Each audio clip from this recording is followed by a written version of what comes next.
সুপ্রিয় অষ্টম শ্রেণীর শিক্ষার্থী বন্ধুরা, তোমরা তোমাদের বিজ্ঞান বিষয়ের পরীক্ষার প্রশ্নপত্র সাজেশন চেয়েছিলে। তো তোমাদের বিজ্ঞান বিষয়ের প্রথম পর্বে আমরা তোমাদের জন্য 2 নম্বরে যে সংক্ষিপ্ত প্রশ্ন আসবে 15টি, যার মধ্যে 10টি প্রশ্নের উত্তর দিতে হবে 2 নম্বর করে। তো সেই প্রশ্নগুলো, গুরুত্বপূর্ণ প্রশ্নগুলো তোমাদের জন্য দেখিয়ে দিচ্ছি। তো এই প্রশ্নগুলো তোমরা মুখস্থ করো, পরবর্তীতে আমরা এমসিকিউ দিয়ে দেওয়ার চেষ্টা করব।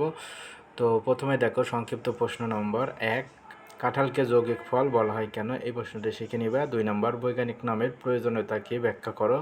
3 নম্বর, উদ্ভিদ কিভাবে মাটি থেকে খনিজ লবণ সংগ্রহ করে। 4 নম্বর, ধানে কোন ধরনের পরাগায়ন ঘটে ব্যাখ্যা করো। 5 নম্বর, কোনটি বৃদ্ধি প্রতিবন্ধক হরমোন ব্যাখ্যা করো। কোন কোষ বিভাজনকে সমীকরণিক বিভাজন বলা হয়। 7, হিলিয়াম পরমাণু নিষ্ক্রিয় কেন ব্যাখ্যা করো। 8, দাঁড়িপাল্লায় মাপলে কোনো বস্তুর ভর পৃথিবী ও চাঁদে সমান হবে কেন ব্যাখ্যা করো। তো এরপরে দেখো তোমাদের 9 নম্বর যে প্রশ্নটি আসতে পারে সেটা হচ্ছে ত্বরণ ও অভিকর্ষ ত্বরণের মধ্যে পার্থক্য লেখো। 10 নম্বর, বাসা বাড়িতে কোন ধরনের তড়িৎ প্রবাহ ব্যবহার করা হয় ব্যাখ্যা করো।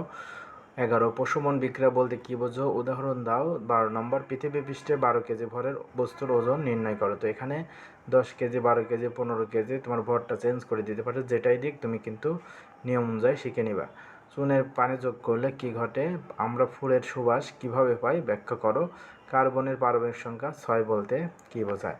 তো শিক্ষার্থী বন্ধুরা, অষ্টম শ্রেণীতে যারা পড়াশোনা করতেছ, তোমাদের অর্ধবার্ষিক পরীক্ষার আর বিজ্ঞান বিষয়ে 2 নম্বরে যে সংক্ষিপ্ত 20 নম্বর, তো 20 নম্বরের জন্য এই 15টি প্রশ্নটি মোস্ট ইম্পর্টেন্ট। তো এই 15টি প্রশ্ন অবশ্যই তোমরা ঝটপট মুখস্থ করে ফেলো যাদের পরীক্ষা রয়েছে। তো এখান থেকে ইনশাল্লাহ 10টি প্রশ্নই তোমরা হুবহুই কমন পেয়ে যাবে। তো পরবর্তীতে আমরা তোমাদের বিজ্ঞান বিষয়ের অন্য প্রশ্নগুলো দিয়ে দেওয়ার চেষ্টা করব। সেই পর্যন্ত তোমরা এইগুলো পড়তে থাকো। ধন্যবাদ।